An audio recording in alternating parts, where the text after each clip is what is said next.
નમસ્કાર, આપ જોઈ રહ્યા છો ન્યૂઝ 24 ન્યૂઝ ગુજરાત। સુરત મહાનગરપાલિકા 161 વરાછા રોડ વિધાનસભાના ધારાસભ્ય કુમારભાઈ કાનાણી દ્વારા તેના મત વિસ્તારમાં જઈ મતદારોની શુભેચ્છા મુલાકાત લીધી।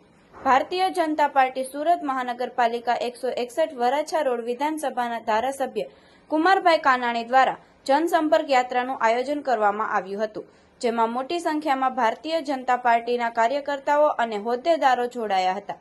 161 વરાછા રોડ વિધાનસભાની દરેક સોસાયટીમાં જઈ જનતાની સંભાળ લીધી હતી। સાથે વરાછાના ધારાસભ્ય કુમારભાઈ કાનાણી સાથે પૂર્વ રેલ મંત્રી દર્શનાબેન જરદોશ પણ આ જનસંપર્કમાં યાત્રામાં જોડાયા હતા।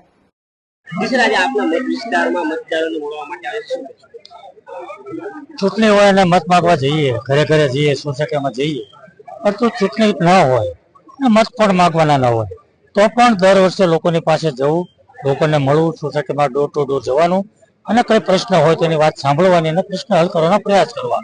આજે નિત્ય કાર્યક્રમ મારો દર વર્ષનો છે। એ કાર્યક્રમના ભાગરૂપે આ વર્ષે પણ હું એક કાર્ય માટે નીકળ્યો છું। વરાછા વિધાનસભાના લોકપ્રિય ધારાસભ્ય શ્રી કુમારભાઈ કાનાણી અને પૂર્વ મંત્રી શ્રીએ જે એમને પોતે નિયમ બનાવ્યા છે તે અત્યારે પણ ચાલુ રાખ્યા છે કે સતત ત્રીજી વખત ચૂંટાયા પછી પણ પ્રજાને દ્વારે જવું, પ્રજાને મળવા જવું, ચૂંટણી વગર પણ લોક સંપર્ક દ્વારા લોકોના પ્રશ્નોને વાચા આપવા માટે હંમેશા જાગૃત રહ્યા છે। એમની સાથે સમગ્ર વરાછાની ટીમ જે એમને પડખે ખભે ખભા મેળવીને ઉભી રહે છે। ચૂંટાયેલા પ્રતિનિધિ હોય, સંગઠનના લોકો હોય અને રહેવાવાળા સોસાયટીના લોકો હોય, બધા ભાઈઓ બહેનો ભેગા થઈને આ સતત આજથી શુભ શરૂઆત કરી છે અને લગભગ 2 મહિના સુધી દરેક સોસાયટી અને દરેક ઘર સુધી એમના પોતાના મત વિસ્તારનો એ સંપર્ક કરશે। સમાચાર જોવા માટે જોતા રહો P24 ન્યૂઝ ગુજરાત।